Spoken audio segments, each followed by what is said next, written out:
मी अजय पंचाल सहशिक्षक सरकारी माध्यमिक विद्यालय वळसमुद्र। आज आपण त्रिकोणमितीतील काही विशेष कोणाच्या किमतीवरून आज आपण एक उदाहरण सोडवणार आहोत। उदाहरण आहे 5 दशांश लिहून घ्यायचं आहे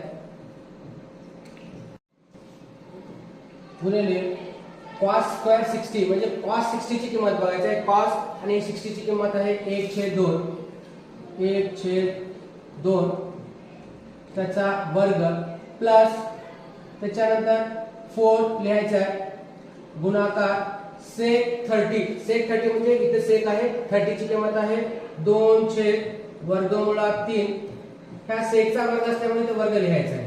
नंतर मायनस tan स्क्वेअर 45 मायनस आहे म्हणून मी मायनस घेतो। tan ची किंमत आहे tan 45 ची किंमत आहे 1 म्हणून 1 लिहितो त्याचा वर्ग। त्यानंतर छेदामध्ये sin 30 ची किंमत आहे sin 30 ची किंमत आहे 1/2 त्याचा वर्ग असल्यामुळे मी वर्ग लिहितो। नंतर प्लस cos स्क्वेअर 30 cos 30 ची किंमत आहे √3/2 त्याचा वर्ग असल्यामुळे मी याला ब्रॅकेट मध्ये वर्ग लिहितो। पुन्हा बघा 5 ला 5 लिहितो गुणिले 1 चा वर्ग 1 2 चा वर्ग 4 प्लस 4 न 4 तसं लिहितो गुणिले त्या वर्ग असल्यामुळे 2 चा वर्ग 4 छेद वर्ग आणि वर्गमूळ कॅन्सल होतात आणि इथे आतमध्ये किंमत आहे 3 म्हणून जसा तसं लिहितो। त्यानंतर 1 चा वर्ग आहे 1 छेद इथं 1 चा वर्ग 1 छेदात आहे इथं 2 चा वर्ग 4 अधिक वर्गमूळ कॅन्सल झाले आतमध्ये 3 जसा तसं लिहितो खाली आहे 4 म्हणजे 2 चा वर्ग 4।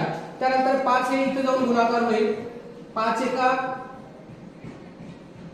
5 छेद 4 अधिक 4 चौक 16 छेद 3 वजा 1 काही नाही म्हणजे मी 1 लिहितो।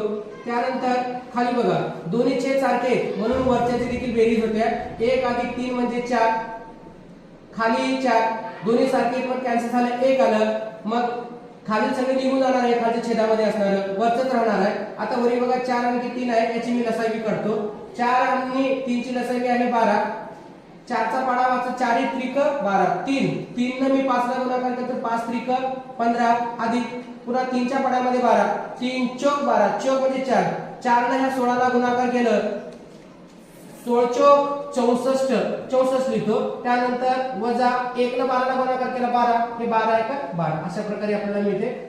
पुढे 15 आणि 64 ची बेरीज करतो 5 आणि 4 9 त्यानंतर आहे 1 आणखी 6 7 वजा 12 ला 12 त्यानंतर खाली छेदातील 12 बरोबर 79 मधून 12 म्हणजे 9 मधून मी 2 काढलो 7 आणखी 7 मधून 1 गेला 6 67 आणखी छेदातलं 12 जसं तसं ठेवतो। या उदाहरणाचं या तक्त्यावरून ठेवलेल्या किमती त्यानंतर मिळालेलं उत्तर आहे 67/12। धन्यवाद।